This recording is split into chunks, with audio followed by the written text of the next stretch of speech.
Hello friends, இன்றைக்கி நம்ம காளான் குருமா தான் பார்க்க போகிறோம். வாங்க எப்படி செய்யுதுன்னு பார்க்கலாம்.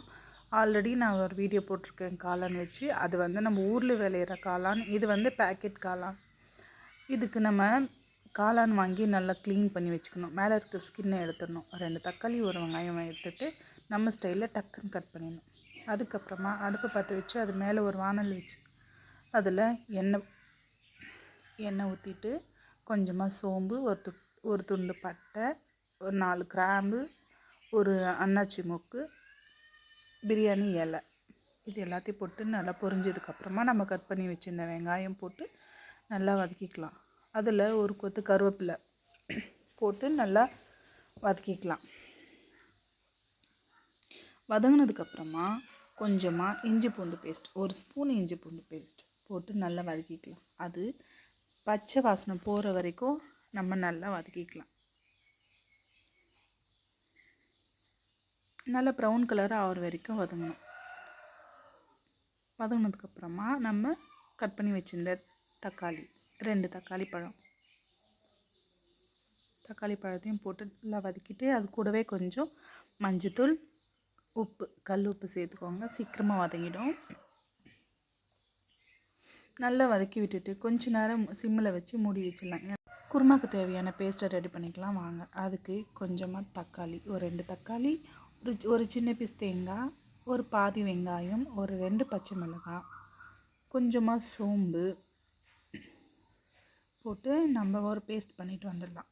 அதுக்குள்ளே இது நல்லா வதங்கியாச்சு. இது வதங்கினதுக்கப்புறமா நம்ம க்ளீன் பண்ணி வச்சுருந்ததில் அந்த காளான் எடுத்து இதில் போட்டு நல்லா வதக்கி விட்டுக்கோங்க.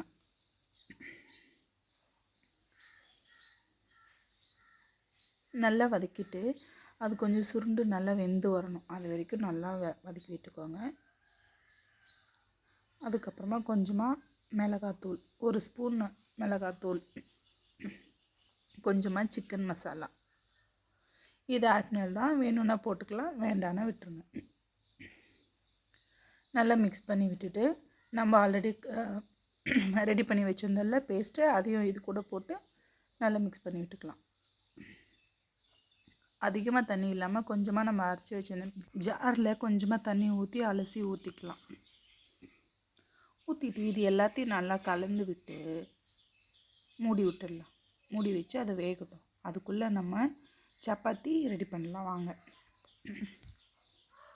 சப்பாத்தி நல்லா மாவை ஜலிச்சுட்டு கொஞ்சமாக தண்ணி ஊற்றி கொஞ்சம் சால்ட்டு போட்டு நல்லா பிசைஞ்சு வச்சாச்சு. இப்போது சப்பாத்தி ரெடி பண்ணலாம். இந்த காளான் குருமா நம்ம ஊர் சைடில் கிடைக்கிற காளான் அந்த அளவுக்கு டேஸ்ட்டாக இல்லைனாலும் இதுவும் நல்லாயிருக்கும். குருமா பண்ணலாம். மஷ்ரூம் பிரியாணி கூட இதில் பண்ணுவாங்க, ரொம்ப நல்லாயிருக்கும். Mushroom gravy, mushroom fried rice கூட பண்ணுவாங்க, நல்லாயிருக்கும். இப்போ நம்ம சப்பாத்தி ரெடி பண்ணியாச்சு.